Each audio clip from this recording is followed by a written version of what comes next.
हम सबसे पुराने और बड़े लोकतंत्र के रूप में कहीं पर भी लोकतांत्रिक प्रक्रिया से कोई चुनाव होता है और वहां की जनता तय करती है कि वहां किसे राष्ट्रपति बनाना है, तो हमें स्वागत करना चाहिए। पर पता नहीं कांग्रेस पार्टी का कल से और उनके पूरे इकोसिस्टम का, सोरोस इकोसिस्टम का और वोक इकोसिस्टम का इतना मेल्टडाउन क्यों हो रहा है।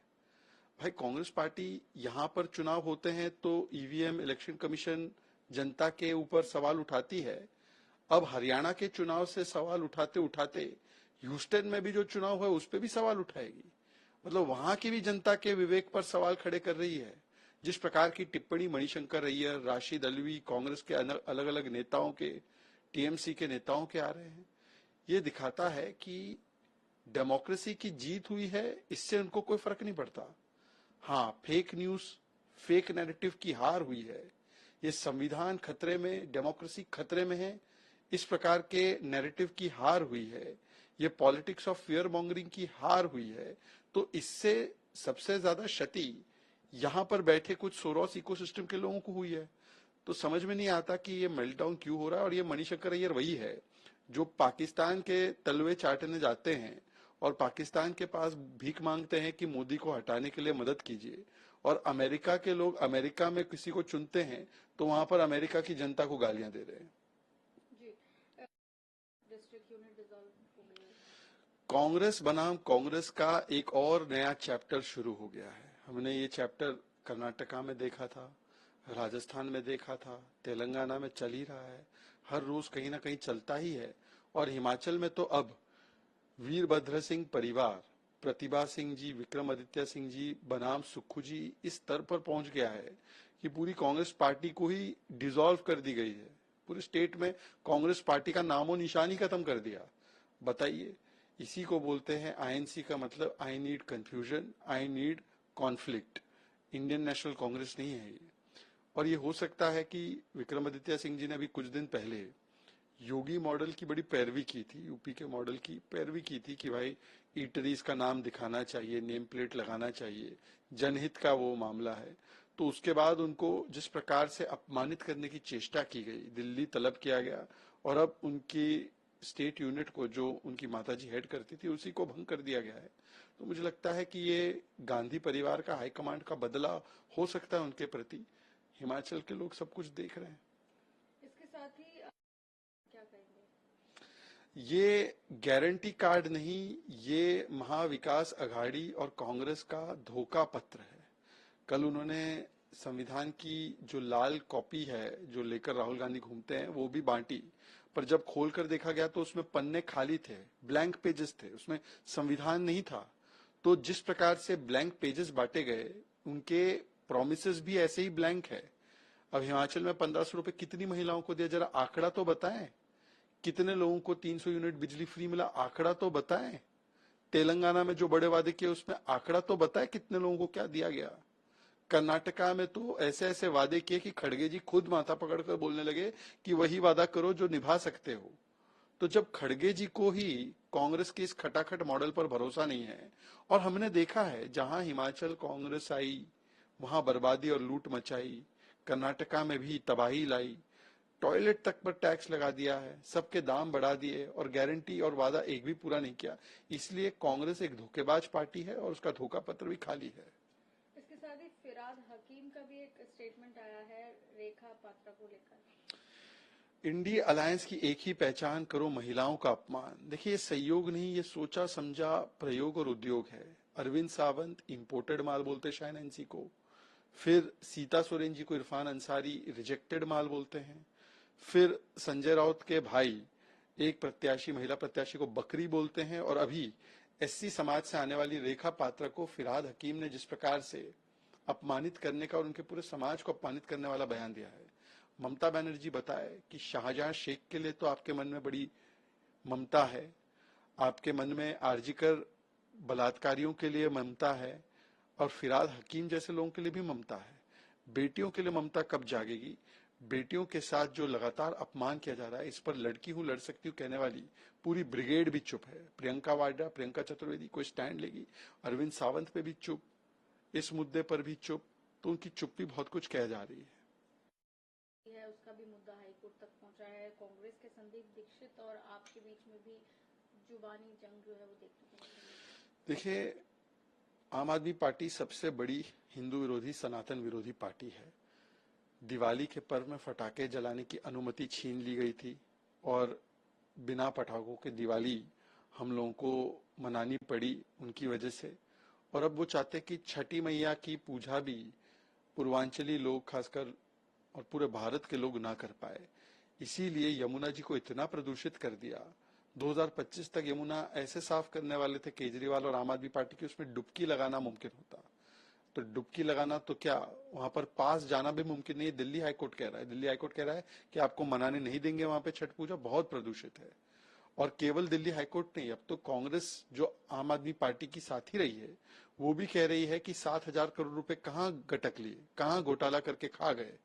तो इसका मतलब साफ है कि दिल्ली को गैस चेम्बर बनाना, हवा को प्रदूषित करना, फिर उसका दोष पहले पंजाब पे लगाते थे, अब पंजाब नहीं बोलते, अब यूपी हरियाणा पर दोष लगाते हैं। यमुना जी को मतलब पानी को पूरा प्रदूषित करना और उसका भी दोष अब यूपी को देने लगे हैं।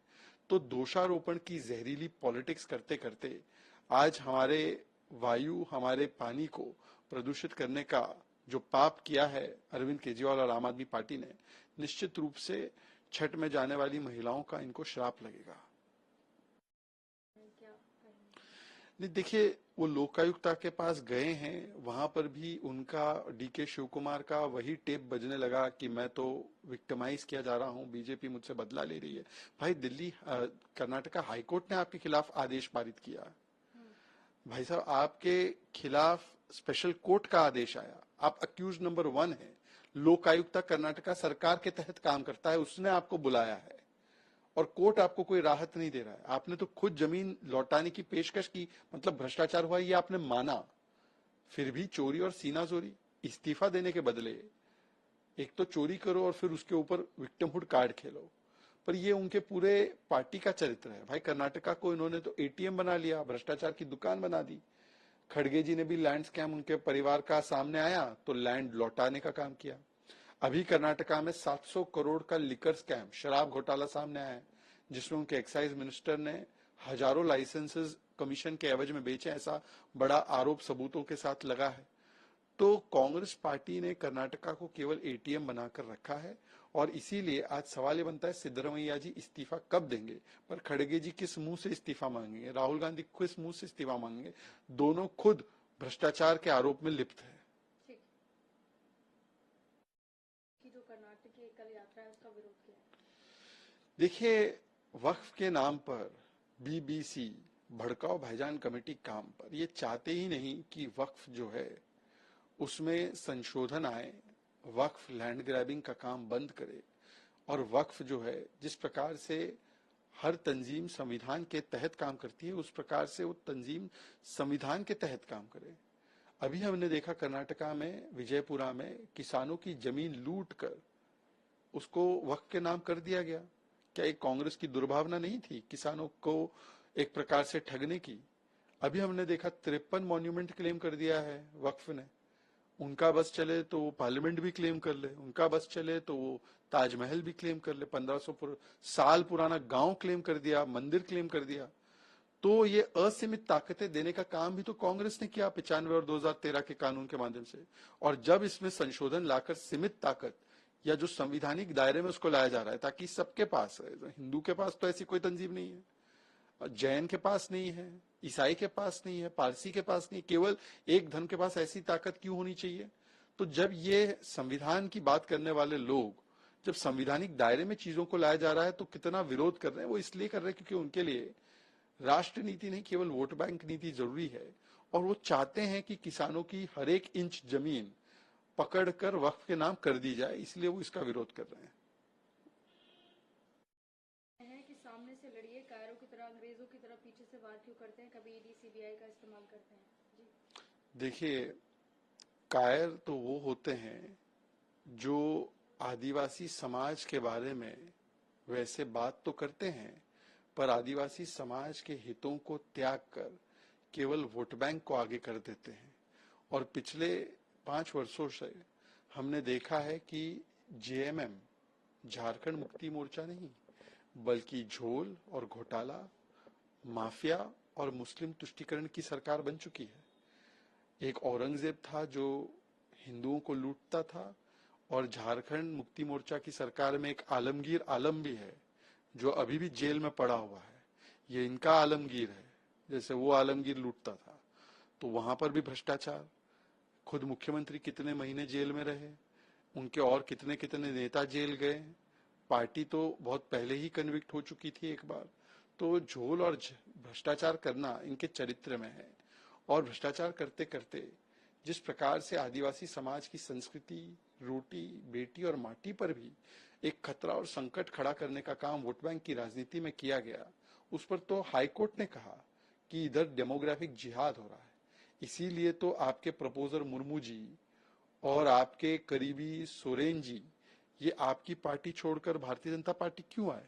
क्योंकि समूचा आदिवासी समाज सोच रहा है, समझ रहा है कि यदि जेएमएम मतलब झारखंड मुक्ति मोर्चा नहीं, झोल, माफिया और मुस्लिम अपीजमेंट चलता रहा तो उनका अस्तित्व ही समाप्त कर दिया जाएगा। और इसीलिए आज पूरा आदिवासी समाज और पूरे झारखंड के लोग एक साथ हमारे साथ है और भारतीय जनता पार्टी को प्रचंड जीत दिलाने वाले हैं। ये कोई छिपी हुई बात नहीं, ये पीछे से नहीं, बिल्कुल आगे से आपको बता रहे हैं।